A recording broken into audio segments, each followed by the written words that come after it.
Salut, c'est Rado, je suis content de vous retrouver pour la mise à jour de l'analyse technique du CAC 40. Nouvelle période, nouvelle séance de temporisation. Je ne pense pas qu'il faille voir quelque chose de grave, hein. N'oubliez pas que depuis les plus bas, on a quand même accumulé jusqu'à 15-16%. Ok, 16%.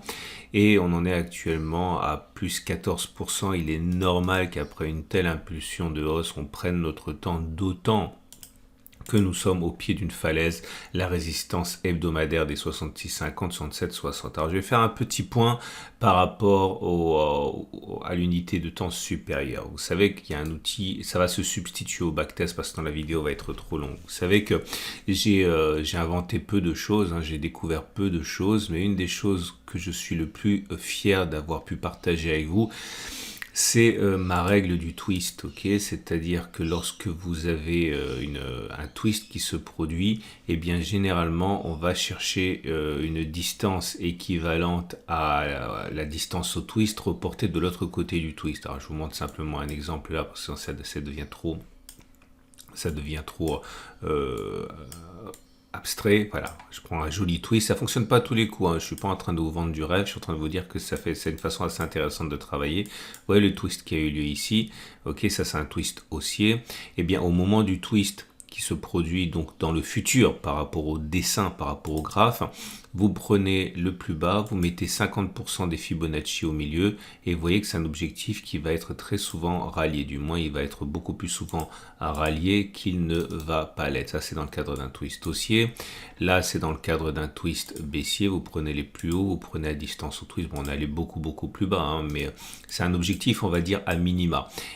Voilà encore un exemple ici, et là je suis vraiment très content de vous avoir pu vous montrer ça. Je vous en parle pour une raison assez particulière. Un, c'est que nous sommes vraiment plus très loin du twist aussi qui va se produire peut-être voilà, d'ici peut-être cette semaine, peut-être 10 séances, je sais pas.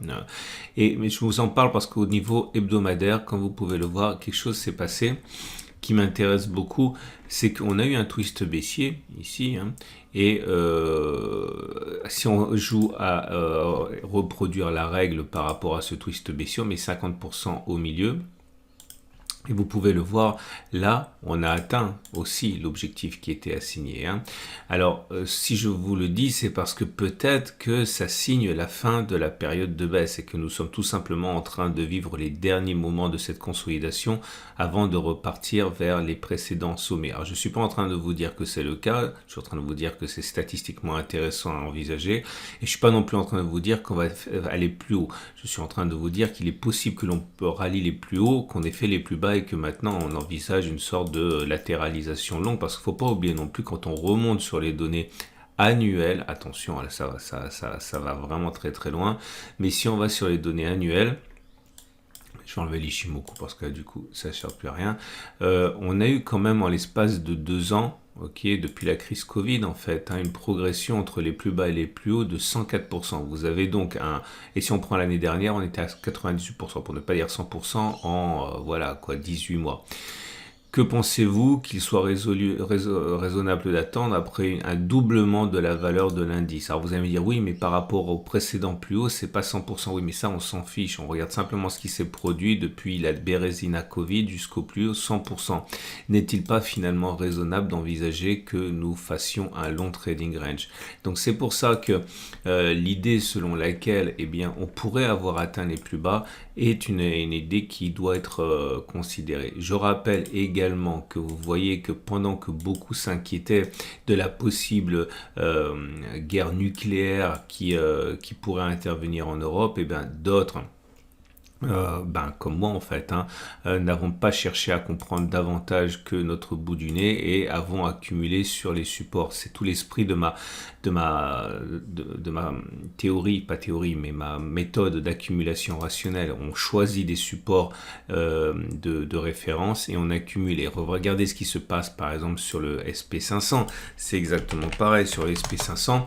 Depuis les plus bas, on a quand même accumulé quelque chose de considérable, hein. On est à, regardez, 10%. Et là aussi, vous voyez, ça s'est pas arrêté n'importe où, ça s'est arrêté sur des zones d'accumulation rationnelle, mais support hebdomadaire. Vous regardez Nasdaq, lui, il est vraiment impressionnant parce qu'il avait pris de l'avance dans la baisse. Hein. Donc Nasdaq 100 avait commencé à plonger bien avant les autres indices, hein, et on en est depuis les plus bas à 14%. Bon, c'est pas aussi impressionnant si vous voulez que le CAC 40 qui est vraiment en super forme, mais vous voyez bien que l'idée d'accumuler sur des zones d'accumulation rationnelle est assez intéressant dans un contexte où le futur est complètement inconnu.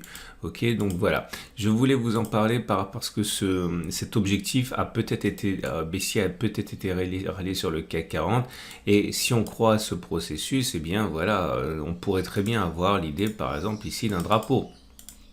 Nous sommes simplement en train de faire un drapeau, un flag haussier, et les flags haussiers, on sait que ça termine plus souvent par une sortie vers le nord que vers le sud. Ok, en ce sens, ce qui se passe actuellement serait une prise d'élan après avoir pris 15%. Voilà, je sais, je digresse un petit peu, mais à un moment, il faut sortir aussi des unités de temps courtes. Un, parce que c'est plus facile, il y a moins de bruit. Deux, pour ne pas être la tête dans le guidon. Bref, le chandelier japonais du jour est moche, puisqu'il est rouge. Maintenant, il n'est pas non plus odieux, puisque vous voyez, c'est une bougie rouge avec une grande mèche haute, une mèche basse, bref, ça ressemble plutôt à de l'indécision qu'autre chose.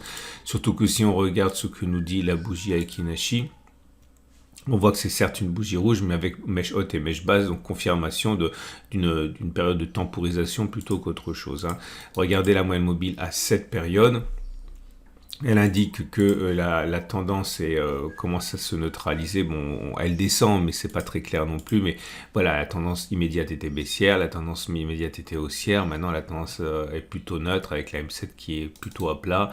La moyenne mobile à 20 périodes, elle est également sans orientation claire. Elle monte, elle descend. Bref, on dirait que la tendance immédiate et la tendance générale sont baissières. Par contre, la moyenne mobile à 50 jours est toujours descendante, on est en dessous, donc la tendance de fond demeure baissière, et la moyenne mobile à 200 jours est également baissière. Enfin, la tendance de long terme est toujours baissière, car là, on est en dessous de la M200. Et nous avons les bandes de Bollinger disent pas grand chose. Hein. On est en système de convergence des bandes de Bollinger, donc c'est plutôt la neutralité qui s'impose. Donc voilà. Si on regarde le très court terme, il semblerait qu'on soit en période de stabilisation. Si on regarde un petit peu plus long, on dirait on pourrait dire qu'on est à l'aube d'une nouvelle impulsion haussière qui nous amènerait aux 7380, 7220. Les indicateurs techniques, j'ai simplement deux choses à signaler. Le MACD 0, j'en ai parlé avec vous la dernière fois, hein, qui a croisé son signal à la baisse, mais c'est un signal très rapide qui donne beaucoup de mauvais signaux. Donc oui, on est en consolidation de très court terme, mais c'est pas non plus pour l'instant très dangereux au regard des performances statistiques, hein, du MACD qui donne beaucoup de faux signaux. En tout cas, le stochastique confirme, hein, l'accès de faiblesse avec un croisement de signal, mais on est en zone de surachat. Donc c'est très souvent, encore une fois, hein, des faux signaux, hein, puisque la pression haussière est toujours bien établie. Hein. On regarde et on termine avec l'Ishimoku, j'en ai déjà beaucoup parlé, donc on va aller très très vite. Hein. Moi j'attends le twist du nuage. Lorsqu'il aura lieu, eh bien je ferai comme d'habitude, hein, je prendrai le plus bas. Imaginons que le twist ait lieu à ce niveau, je mettrai 50% ici, et ça corroborerait l'idée, hein, d'une continuation de la hausse, mais attention, une continuation de la hausse dans le cadre d'un trading range à venir. Hein. Mais maintenant je ne sais absolument pas de quoi demain sera fait. Hein. Et on termine donc avec les trades du jour. Alors, si vous êtes haussier, alors on a plusieurs, alors là, il y a toujours des nouveaux, donc je suis obligé de répéter, hein, le but du jeu en analyse technique n'est pas de savoir ce qui va se passer, parce que c'est très difficile. Pour savoir ce qui va se passer, il faut beaucoup d'expérience. Il m'a fallu des années avant de pouvoir lire le marché, et franchement, j'ai raison, quoi. 6 fois sur 10, hein, pas plus que ça. Et donc l'idée, c'est que si vous avez un scénario qui est haussier, eh bien contentez-vous déjà de trouver des scénarios qui vous donnent un avantage de telle manière que vous gagnez plus si vous avez raison, que vous perdez si vous avez tort. Moi, j'aime bien l'idée du triangle haussier ici, enfin pardon, du drapeau haussier. L'idée, c'est de parier qu'à un moment ou un autre, il va y avoir une nouvelle impulsion haussière. Et pour l'objectif, une des façons, on va dire, plutôt conservatrices, hein, est de regarder cet objectif-là. Donc si vous considérez que votre objectif globalement, il est d'aller chercher la précédente résistance à 8% plus haut, si vous mettez un stop maintenant à 6%, ce qui laisse quand même le temps de voir venir, hein, puisque vous allez avoir éventuellement une cassure du petit canal, une cassure du support, bref, ça vous donne un ratio gain-risque supérieur à 1 pour une figure qui fonctionne au moins une fois sur deux. C'est pas mal du tout. Maintenant, si vous voulez plutôt partir dans un scénario baissier, je pense que le plus intéressant à faire, c'est de faire un trade discrétionnaire, hein, sur la résistance hebdomadaire qui n'a toujours pas été vaincue, hein.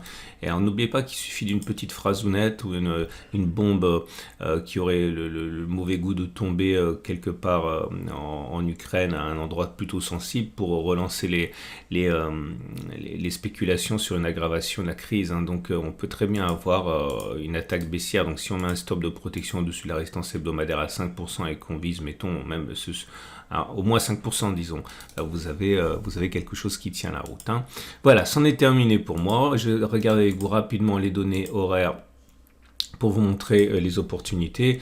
Alors, vous avez la possibilité, si vous faites de l'intraday, à mon avis, hein, de faire encore et encore la même chose, à savoir, vous voyez, imaginons, je dis n'importe quoi, imaginons que vous soyez rentré systématiquement à 6650 parce que c'est rond, ok? Vous voyez que par deux fois, ça aurait pu être pas mal, hein. Imaginons ce trade là, voilà comment je fais moi. Enfin, une de mes façons de faire, c'est de prendre le point d'entrée. Imaginons que vous rentiez encore à 6650. À 6650, vous ajoutez la valeur d'un ATR de stop de protection. L'ATR, il vous donne actuellement, il est là, l'ATR il est à 30, ok. Donc si vous mettez 6150 et vous ajoutez 30, pour un stop loss à un ATR 6680, ça vous donne, c'est un peu limite parce que c'est le haut de la zone 6680. Donc soit vous rentrez un petit peu plus tard pour que le stop de protection soit au-dessus de la zone, soit vous prenez deux ATR, mais vous avez bien compris que si vous prenez deux ATR, donc 6650 plus 60, eh bien vous avez un objectif vers le bas qui est plus ambitieux puisque vous devez quand même faire en sorte que le jet envahisse la chandelle. Enfin bon, voilà comment je procéderais si je devais le faire. J'ai pas de point d'entrée haussier a priori, hein, sur cette unité de temps horaire. Je vous invite à regarder à la fin de la vidéo plusieurs choses. La présentation notamment des Turbo 24 ou des CFD si vous voulez savoir davantage, hein. Moi je travaille avec IG. Vous avez la possibilité également de regarder la vidéo d'investissement de moyen, enfin de long terme avec les trackers justement sur les zones d'accumulation rationnelle. J'ai pas fait secret du fait que j'ai accumulé pendant la baisse. Et bon, c'est tellement facile que vous devriez quand même vous y intéresser un petit peu. Et puis l'analyse technique de l'or comme d'habitude. Je vous donne rendez-vous demain pour la mise à jour.